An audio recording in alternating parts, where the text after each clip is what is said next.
8-ыг үржих 100 өөрийгөө бэлтгэх математикийн тестүүд номыг танилцуулж байна.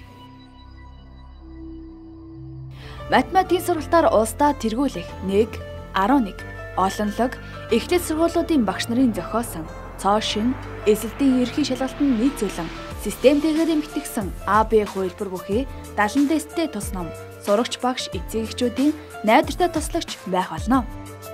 Багш танд сурагчдаасаа шалгалт авахын тулд тест зохиох, түүнийгээ шивэх, засах, анализ хийх гэх мэт асар их цаг зарцуулах ажлыг энэхүү ном, энэхүү цахин систем ердөө 15 минутанд амжилна. Шалгалтын дүнгийн хүснэгтийг цахин систем гаргаж өгөх бөгөөд эндээс та гүйцэтгэлийн хувь болоод амжилт чанарыг харж аль сэдвт илүү анхаарах, аль сэдвийг сурагчид сайн хийж буйг харж болно. Сургалтын менежер болоод эцэг эхчүүдэд тавих тайланг цахин систем автоматар бэлдэж өгнө. Энэ бүгдийг асар богино хугацаанд ачаал багтаа хийснээр та шавнартаа зориулах илүү олон цагийг гаргаж чадна.